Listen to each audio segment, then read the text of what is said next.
Welcome to Unshakable with Human Design, the show dedicated to helping entrepreneurs use human design to shift from hustle to flow without sacrificing results. Come here to become an unshakable human and build an unshakable business according to your human design. I'm your host, Nicole Laino.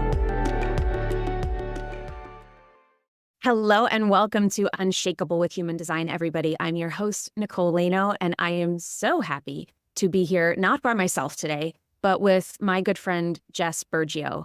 Jess is, I'm going to deviate from the traditional bio, and I'm going to talk about what I know about Jess. Jess is one of those people that I creeped for a long time on Instagram. I watched her, I saw her, the way that she engaged with people, the way that she showed up, and I was drawn to her. I think that she's a great example of what being magnetic is, where it's not so much that you're necessarily investing thousands of dollars with people off of one post, but it was just like, I want to know her. I want to get to know her. And then I had a ticket for something and I offered it to Jess because it was an event in her town. And we got to meet for the first time right there at that event. And now here we are. I've been on her show. She has an amazing podcast called Unscripted, which is incredible. She has the most amazing guests, and she's one of the best interviewers that I've heard in a really long time. I love, love, love her show, and I love her energy. She's a community builder. She's a former stylist and salon owner. She has this wealth of experience, and I think is just this amazing example of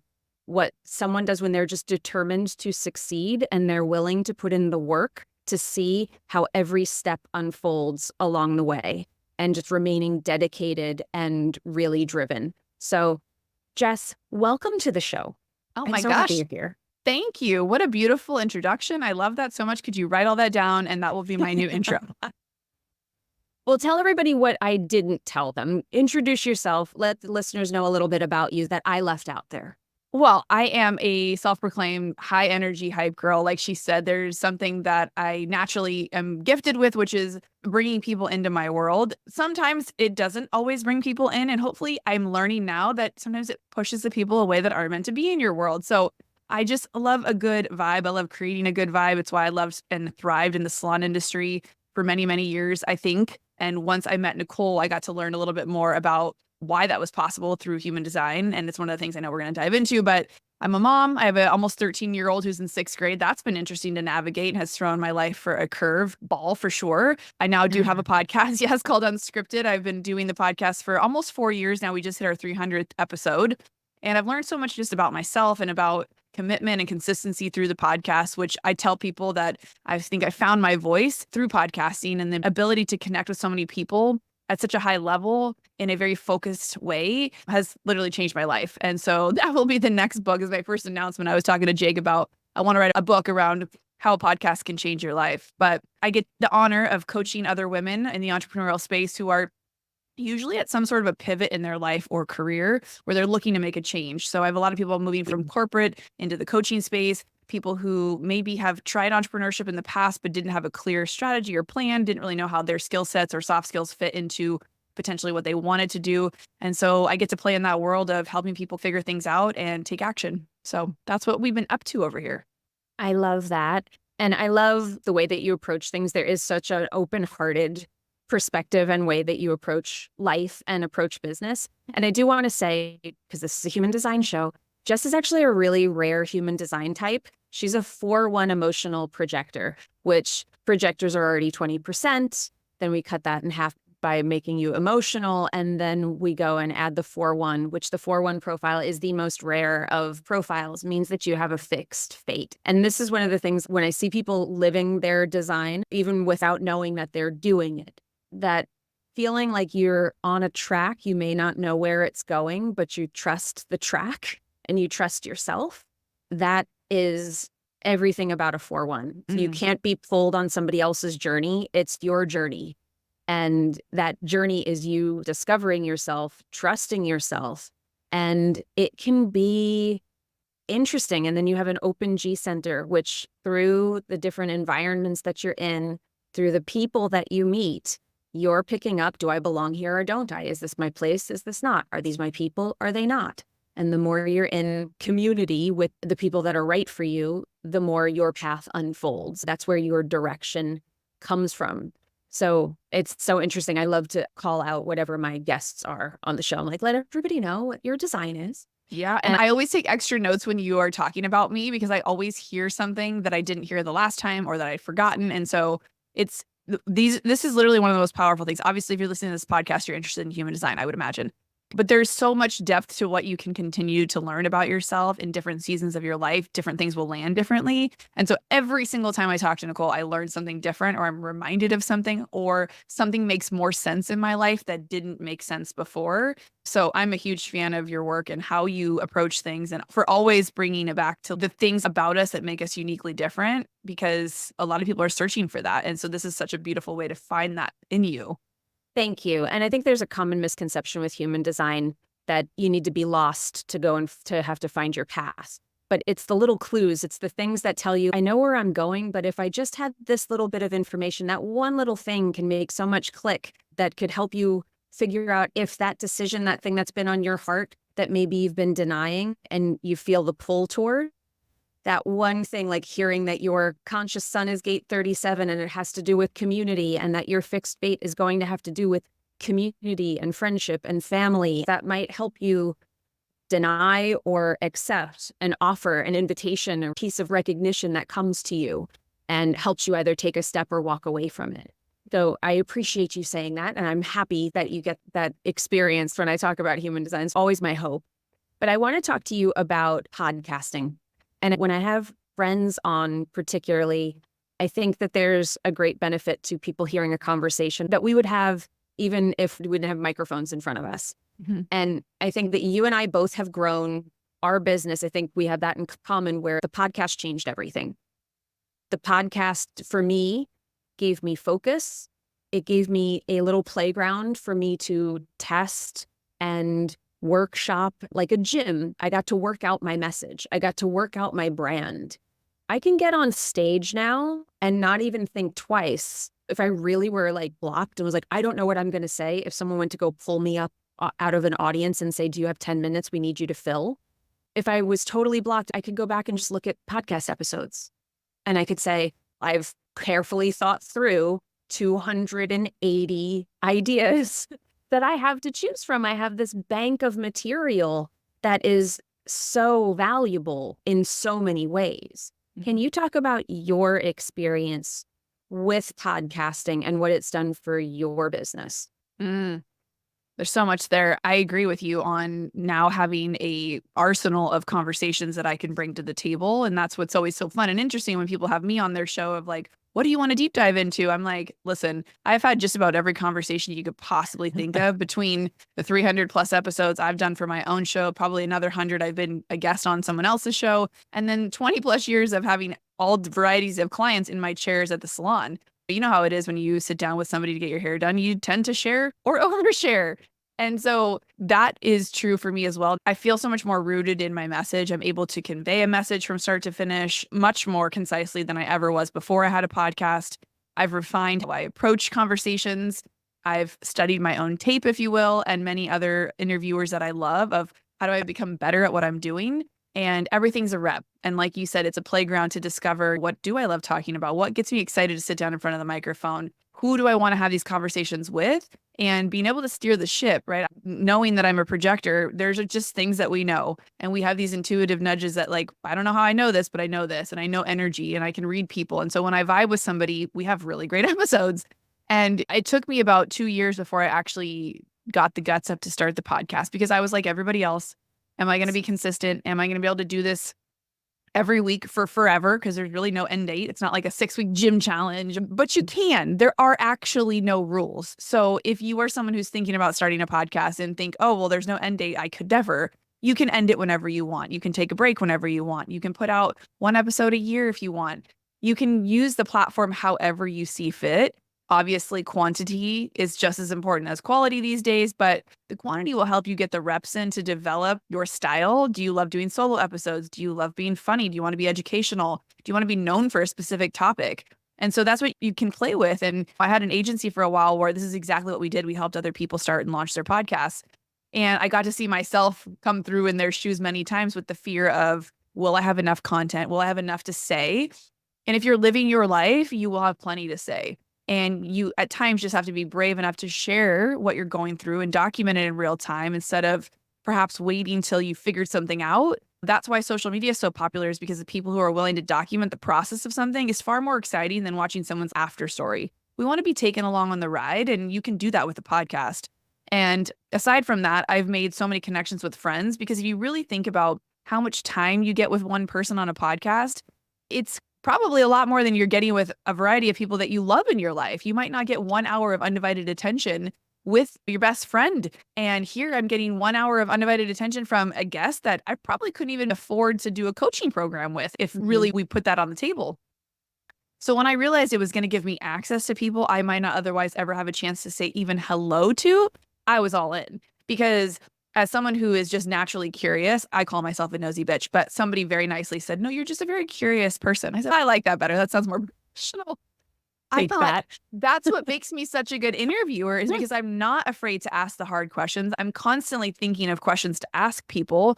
I'm my mom now. I'm the person that says hello to people in the elevator. I annoyingly will compliment somebody in the grocery store line. Or if someone seems like they're in a bad mood, I'll try to make them laugh. And so all of those soft skills that you might be someone listening thinking, I do that. That would make me a good podcaster. Those are the little things that can help you be just a little bit different than anybody else who might have a show. And that's another thing that's kind of the problem, is there's this new era of everybody's doing that now. There's no room for me. Or those people only blew up on Instagram or podcasting because they've been doing it for 10 years.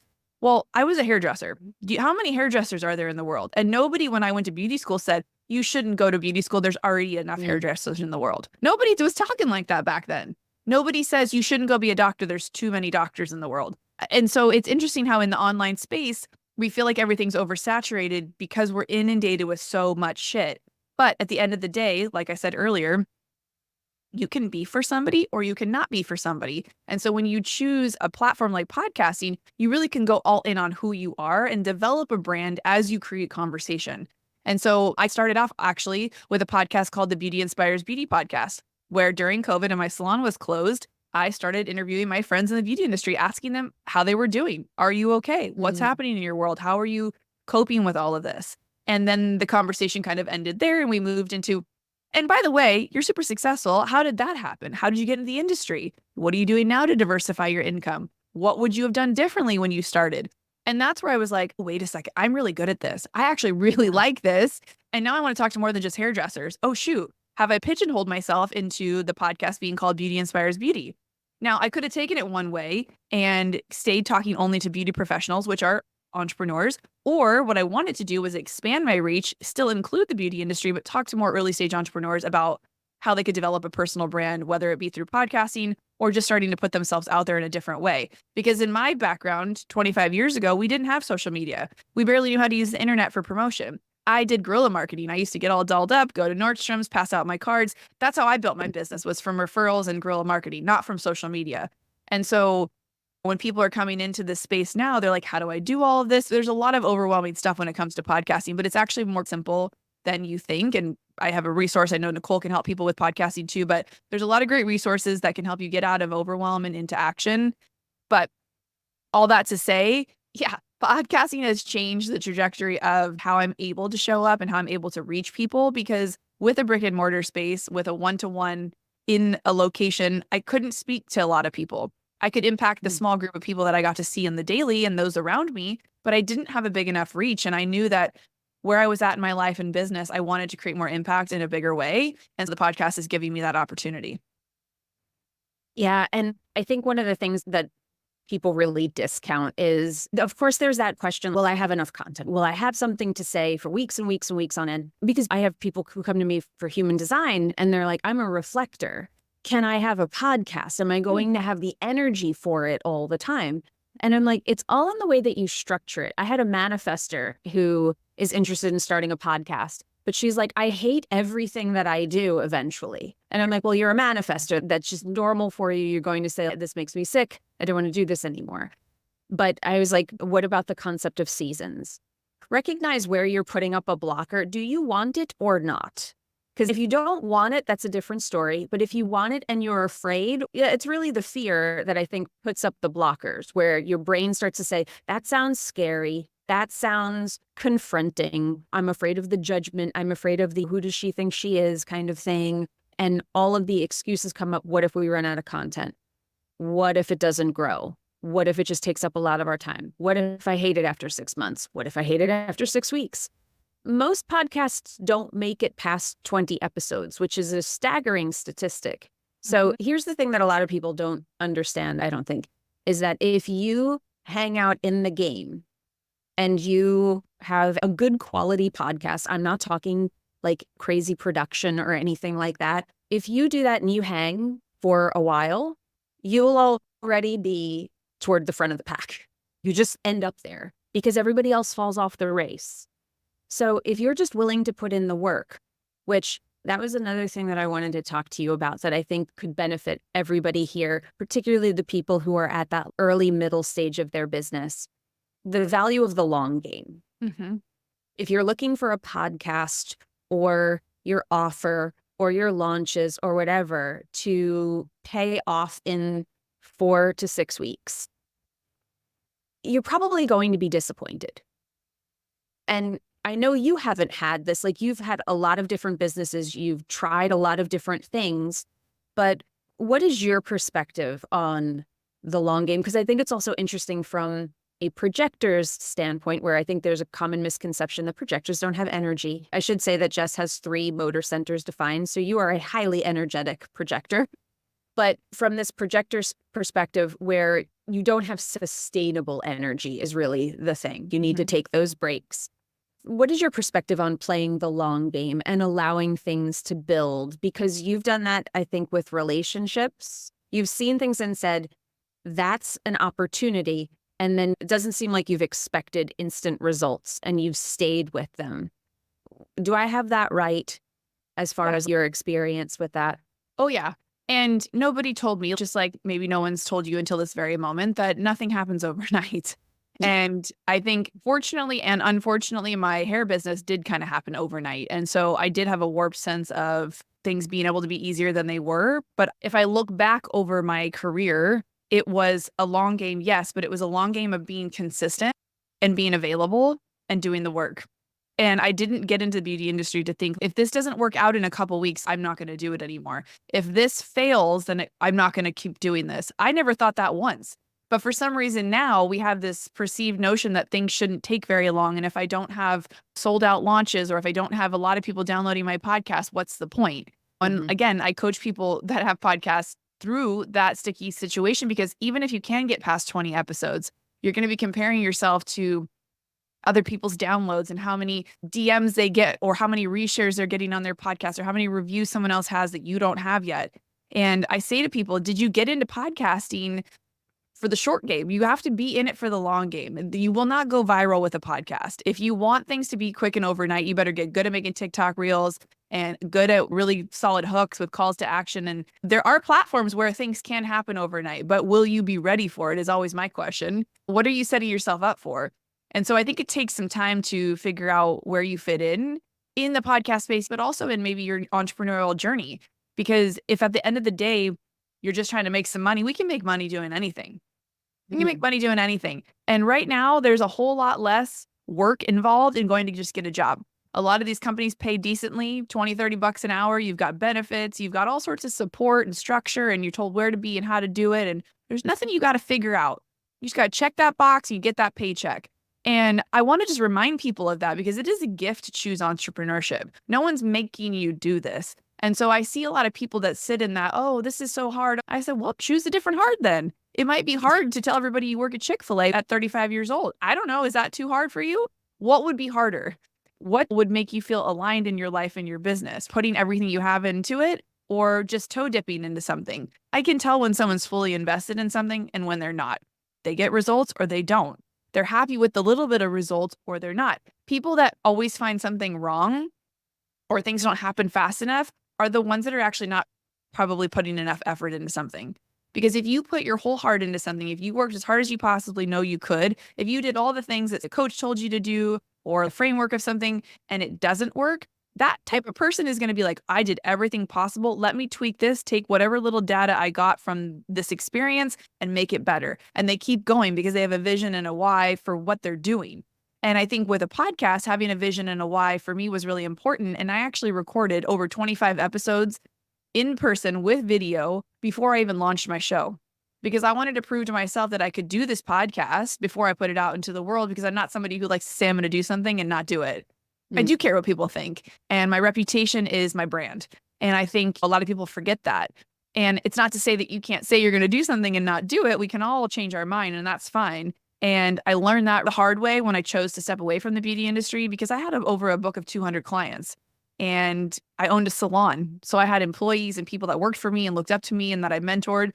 And do you think that all 220 of those people were happy about my decision to step into a different field?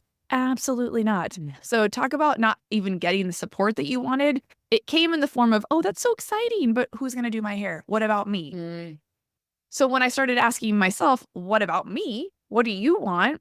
That's when things started to become a little bit easier. And that's when I got to dig my feet in and be like, yeah, what about you? When are you going to put your wants, needs, desires first and create something that feels aligned for you? I didn't know how podcasting was going to feel. I didn't know how it was going to affect my life. I had hopes that it would create opportunity, but that was the only thing I really had an expectation on, is I'm going to try this podcast and see if I can't create some sort of opportunities out of it. And it's opened up so many doors because I've put myself in rooms to learn from a variety of different people who do different things in business. While the first 20 years, I stayed around all hairdressers, only learning from one particular industry. So I didn't get to learn all of those things.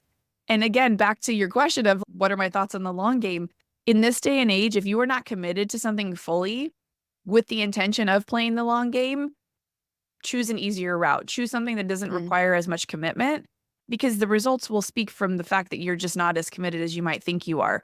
And you said earlier about fear being a factor of why people don't start.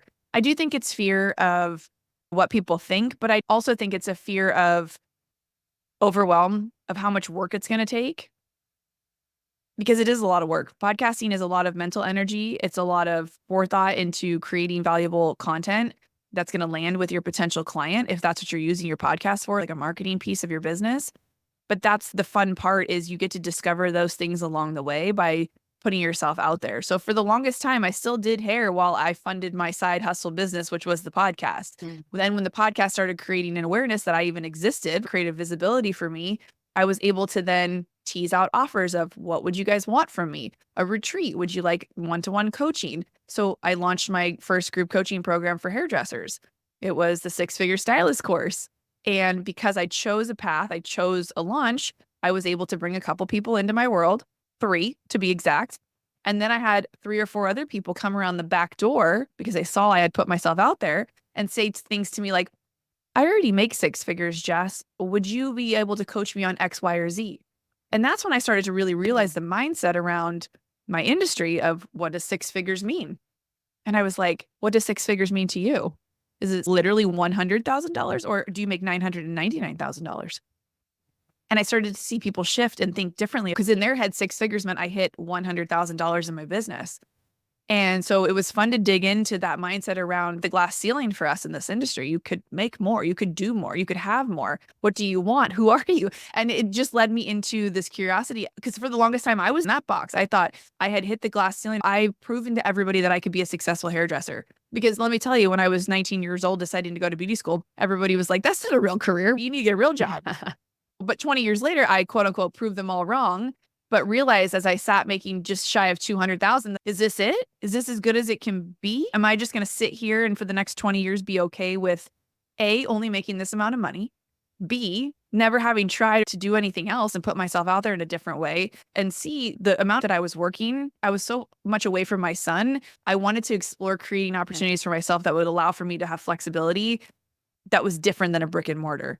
And so to say that I was super invested in playing the long game was full, because my why was to be home and available during the times of day that my son needed me. And I really couldn't do that even with my owning a salon. So there's a lot of levels to that. But I think ultimately the question is, what legacy do you want to try to create while you're still here so that you can actually enjoy it? I had a conversation yesterday with a woman who's in her 50s. She's got a multi-million-dollar business. They make spray tanning products and all the devices that go with it and the machinery. And she doesn't need a podcast, but she loves getting into rooms. She loves networking. She loves building community, and she wants to expand the business even more. And she's recently moved from LA to Phoenix. And that's how I met her at one of the Lori Harder's Girlfriends in Business events. And we connected the other day because she saw me post something about podcasting. And so she said, hey, I'm talking to a few other producers about starting my show. I would love to pick your brain. I said, sure, no problem. So we get on a call yesterday. We talked for about an hour, and there was all those things we just talked about, that fear of I'm not really sure exactly what I want to talk about. I do think it's focused on the beauty industry. And then I started asking her questions, and she's like, I know so much about this industry, and I've built this and I've done that. And so long story long, I said, here's your homework. I want you to make a list of all of the things that you've accomplished in your life, big or small, all the hardships you've pushed through, all the things that you've managed to figure out that haven't taken you down or taken your business under. And then I want you to create a list of all of the fun guests you'd want to have on your show. Who would you want to bring in from the industry that could provide value? And at the end of it, we discovered she did really want to talk about the industry. She wanted to be connected to more beauty professionals. The irony is, what is my background? 20 years in the beauty industry. So then the conversation led to her needing a VP of marketing, her needing help for this. She kept going, well, you'd be really good at this. You could help me with this. You could do this with me in my business. And fun fact too, is I'm a 2 on the Enneagram, which is a supportive helper. So I love this role of helping people figure things out while also being of use. So it was just an interesting conversation that whatever comes from it, I don't know. But we were able to give her some clarity that yes, a podcast would be really fun for her because like I said earlier, we either have done something that we can there share with the world to sell our products or services or knowledge. You've either created something by doing it, or like me, you want to do something while you're creating, which is the podcast, and it's become what I'm now known for. So it was just a cool conversation to get to have with her. And then I woke up to a text this morning saying, thank you so much for sharing your time with me and giving some insight and shifting my perspective on this. I definitely do want to start a podcast, and I definitely know I need some support and help. Let's talk some more. So it was cool. And if I hadn't been chatting about it on Instagram, if I hadn't been sharing it, if I hadn't put myself in that room, I would have never met this woman. So it's crazy the long game that can come from building the relationships, from continuously talking about something that lights you up, and from just inviting people in to have a conversation with you.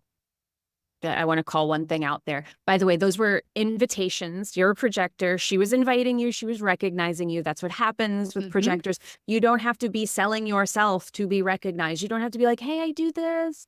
And then someone recognizes you and invites you. Usually it's you being who you are. And people are like, I think you can help me with this. I think you're really good at that. That's just how it works. So for all the projectors listening, that's what it looks like. It doesn't always look like someone calling you and being like, I want to invite you to this thing. It's you being recognized for being special in your way and your unique perspective, wisdom that you have to offer, your experience. Now, you get to decide whether those invitations are right for you. And especially as a 4-1, you're going to say, that's not my path, or that is my path. That's how the game works. Right. So I just wanted to call that out since that was there, staring me in the face, and I can't ignore those type of things. But with all of that said about the long game for podcasting, I want to call out that the long game doesn't have to be this horrible uphill sludge of doing tech work and slaving over things. It seems like you have picked your pieces that you want to grow, that you want to play the long game with. And this is something that I want listeners to take away. They think they need to do everything, and people are doing a lot of things not very well. They're playing a short game with a lot of things except like Instagram. So they'll show up on Instagram and they'll do their thing. They're not doing all the other pieces around it that are helping to drive people to it and building real relationship. And I wanted to call out that you have played the long game with key pieces of your business. I think similarly to me in that way, where there were things where you said, these are my avenues. This is how I want to grow my business. And for you, you've been diligent and dedicated to relationship building and building real, strong connections with people, getting into the right rooms, making connections with strategic partners and friends, and really building community within this entrepreneurial space. That's the top of the funnel. I want to call this out to people because they miss this stuff. They're like, okay, I'm going to build my podcast. And it's like, okay, now that you've built it, and you get that running, and this is becoming muscle memory, and it's something that you do. Now, how are we going to drive people to it? What's your drug of choice as far as your top of funnel? Do you want to buy ads? Do you want to get into rooms? You can choose several, but you have to do them. People think that people are just going to magically find everything that we do. And there are ways that you can tune it so you can use SEO and things where people can find you. But you do have to be doing something on the other end. I think you've done that incredibly well with that long game, because I know you network with very high level people, but I know you also network at all levels. Have you seen the people who get into the room and we do the ask and give? You have an ask and then a give. And the ask is like referrals, clients. That's what they're asking for. I need clients. And they think that like people who just met them, who have no idea what they do, are going to just start referring. And that's not building relationships. Have you had that experience in your networking past? I suppose I've been witness to it. What's interesting about that question is I definitely have an air of like, don't mess with me. I don't know where it comes from. I've always had it. I used to get the whole I thought you were a bitch till I got to know you vibe. I just feel compelled to share that because energy matches energy. I wouldn't dare ask somebody that. It doesn't happen to me that often. I think if a room has been set up properly, the asks come in a different way. Mm. And so specifically that question, no. But generally when people are talking about what they need, it is they need more clients. They need more visibility. And so to that, I'll say you need to get yourself on more podcasts. You need to be promoting yourself just as much as you need to be asking for things. As far as projectors, if we have any of those listening, it is about getting an invitation, but you can't be invited to things unless people know that you exist. Amen. And so when I first put my first course out, nobody knew I existed. They knew I was a hairdresser, but there was nobody to know me. I didn't have a social media following. I didn't have any sort of platform whatsoever. And after I sat and thought, I'm like, how can you create visibility while also adding value? How can you ask for something if you haven't given anything yet? And so that's where the skin in the game came for me, was the time investment, the money investment, using what network I did have to parlay that into another growth in network. Like, hey, thanks for coming on the show. Who else do you know that would make a good guest on the show? Yeah. And just really doubling down on all of that and always asking people, how can I serve or help you? And generally the clients will come from that. And again, I came from a referral-based business. So I learned early on to ask for the business from people that I was already working with or who already invested in me. And so if you want people to invest in you, if you want people to refer you business, what are you doing for them? So my question to you is, do you follow them? Do you reshare their stuff? Are you doing things without being asked with no real intention behind it other than to support people? If you are that type of human, I promise you that long game plan will pay you back huge in dividends. People will think of you because you're always constantly commenting on their stories or posting stuff about them without asking them for anything. This doesn't mean you have to go buy their courses or programs or spend $10,000 to be in their mastermind. Whilst that does help to get you noticed, you want to be sharing people's stuff without being asked long before you have an ask. So that's building the runway with relationship capital. And I think it was something I didn't know I already did. But working with people like Jeff Fenster, Lori Harder, Chris Harder, I learned that you have to put some skin in the game. And a lot of those things don't take any money. They just take forethought and time. And that's why I stay around a lot of my mentors, because I see them commenting on other people's stuff. I see that's how they get into their worlds.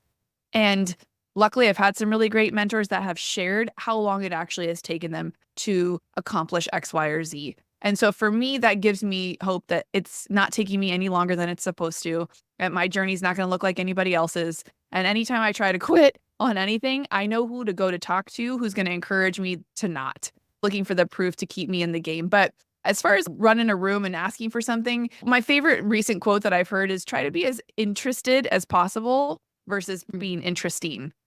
Yeah.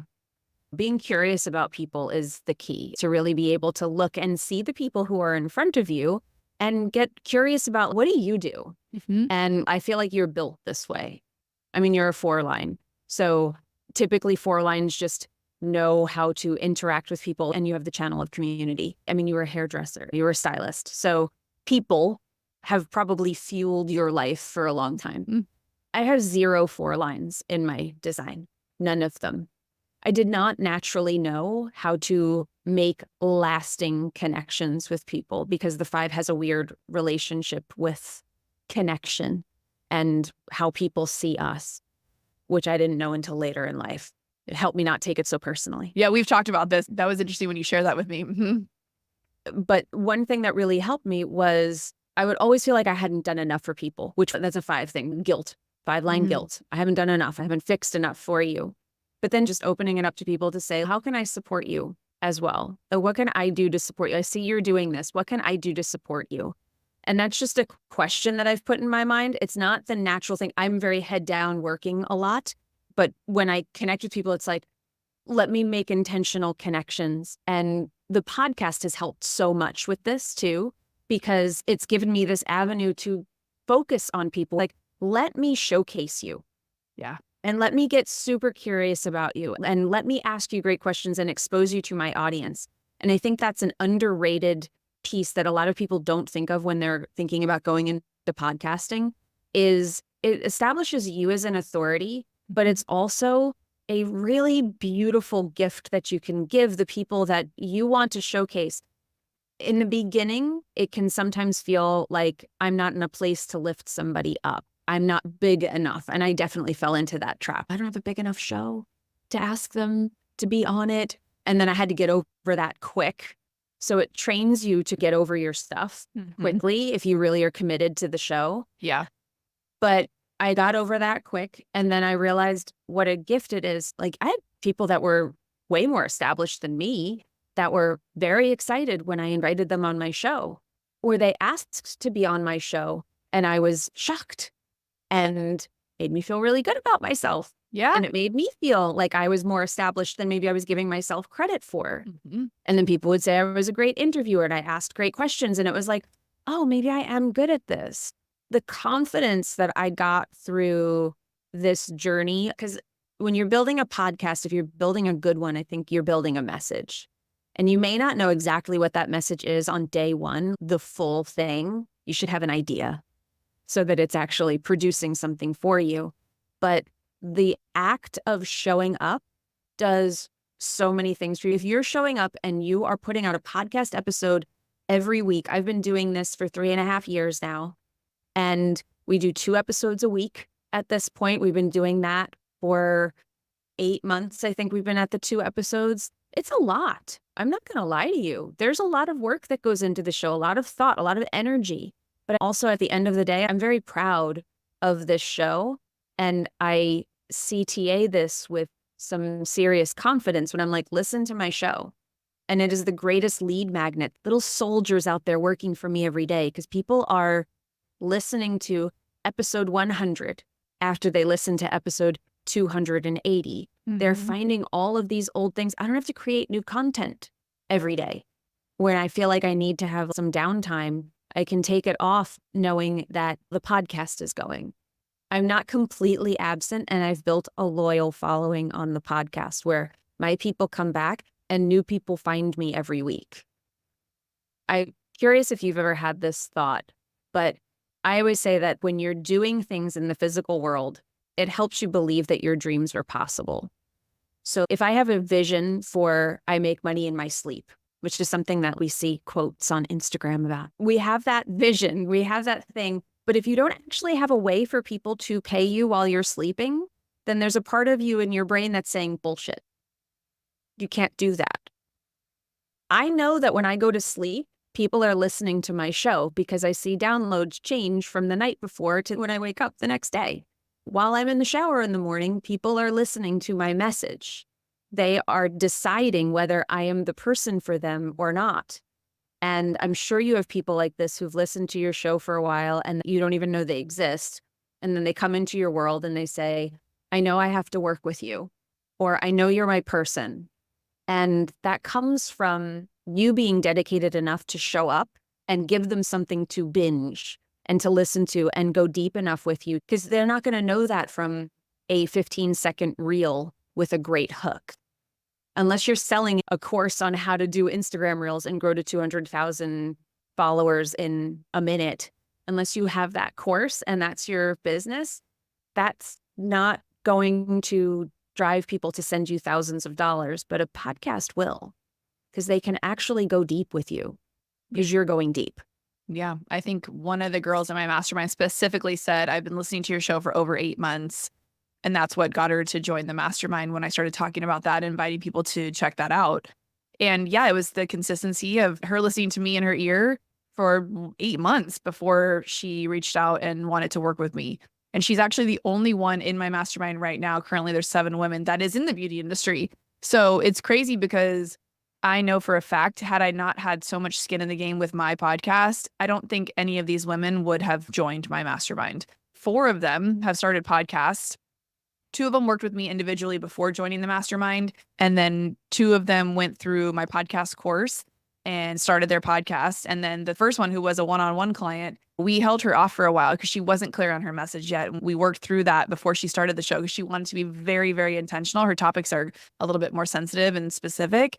And so with the right guidance, these 4 women have moved from corporate environments into the entrepreneurship space. But because they also wanted to have a podcast, that was the secret sauce or the extra layer that got them to work with me versus maybe another entrepreneurship coach or someone who could help them with their career.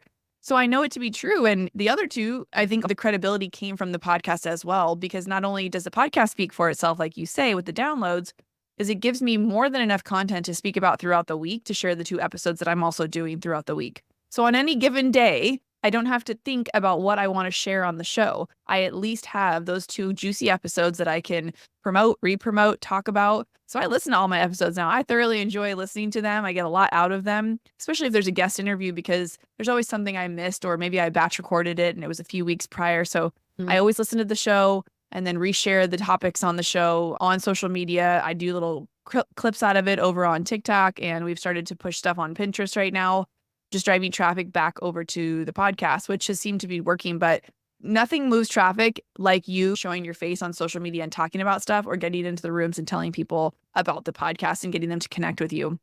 But I'll tell you, it's really easy to get excited about sharing your episodes when you're creating stuff that you're proud of. So I'm excited to show up sometimes with no makeup on in the morning to talk about the latest Friday episode, or to talk about the Tuesday episode with a guest. So it has become a lot more fun. And I think that part is something you need to experience by starting it, because at first it doesn't seem like fun. It seems maybe overwhelming and like a lot of work. And oh my gosh, I'd never used tech stuff before. I have no idea how to do all of this. But trust me, there are people to help you. There are strategy coaches can help map out content ideas. And then there are plenty of people who are producing shows now at a very affordable price that you could probably figure out how to pay them, and or you could figure it out yourself. With YouTube University and Google, there are plenty of tutorials that you could watch and figure it out. You don't have to have a full-blown production. You don't have to have it up on a YouTube channel yet. You don't even have to show your face if you don't want. Most people listen to podcasts through audio, but if you can go out of your way to hit the Zoom record button and or put your face on the camera, it's even more content you can pull from social media, and then little short clips that you can put on YouTube if you don't want to put the full episodes up there. 1,000%. And I think one thing I want to add to that whole thought is that there are so many strategies out there. You should be on Pinterest, you should be on YouTube, you should be on this, you should be on that. But what do you put on there? The podcast becomes this easy thing that, as long as it's tied to your core message, which is tied to your offers, which is tied to what you do, then the worst thing that's going to happen is it's not going to drive as much traffic as you want. But if it gets one person who believes deeply in what you do, that can be a paying person. One anecdote is that my latest launch that we did in April, I think everybody that joined our program, we had 10 people join. Every single one of them, I believe, was a podcast listener. And we had some people that joined in there that have only been in our world for like 2 months, but they binged hard. And I have an $8,000 program. They didn't buy a $22 guide from me.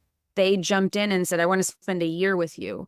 And it's because of a strong connection that was built on this show. So you're such an example of that. And I know that is what you do. So tell everybody, where can they learn more about what you do? How can they stay in touch with you? How can they find out about the podcast services that you offer? Tell them where they can get all the things. Yes. Well, as you heard, I'm on Instagram predominantly every day. Jessica Burgio is my Instagram handle, and Unscripted is the name of the podcast.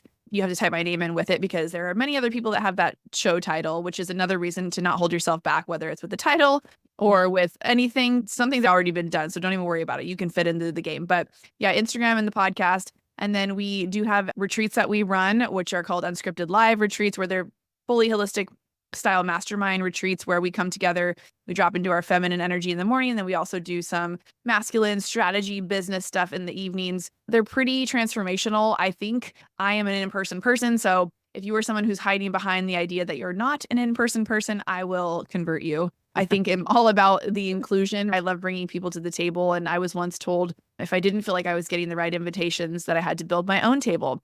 So perhaps you're someone who has to build your own table too, but if you want to learn how to build the table, it's over here. And yeah, I do love doing one-on-one strategy coaching for podcasters. It's become a big passion of mine, and it's the thing I get asked most about. So I wanted to create some resources there. I do have a resource that you guys can grab if you're interested. Oh, maybe I should start a podcast. I don't want to ask the girls any more questions. I just got to figure this out. Well, it's called 3 Reasons to Start and 1 Reason Not to. And I think you got the underlying theme. I'll give it away. The one reason you shouldn't is if you can't commit to being consistent, which anybody can build their consistency muscle. I promise you, Nicole and I are very busy. We're both moms. We're both second careers in our lives. We're not 20 with no responsibility. And we figured out how to have a podcast and make shit happen. So if you are trying to build a business and create credibility and position yourself as an expert in any form, a podcast can be a really fun way to do it. And you've got 2 great resources here, me and her. We'd love to help you if there's anything we can do. But yeah, come say hi on Instagram. Yes, she's at Jessica Burgio on Instagram. We'll link all of it up in the show notes. So we've got you covered there. Don't worry. You can find all of the things that Jess just called out there. And I highly recommend her in all ways. She's just an amazing human. At the very least, go connect with her and then jump in and grab those guides and the other things that she mentioned there. Jess, thanks for being here. Thanks, I'm so excited we finally got to do this. I know, me too. It's wonderful. And I appreciate you, listener, for making it all the way to the end of this episode with us. We appreciate you. Thank you for being here with us. Thank you for sharing the show. Please share it on Instagram. Tag us if you got value from this episode, if you loved what we shared. If you're thinking about starting your own podcast, tell us all about it, because we are champions and cheerleaders in that way. Everybody, I think, should have a podcast, because it's where your message can be worked out. So thank you so much for making it to the end with us. We appreciate you.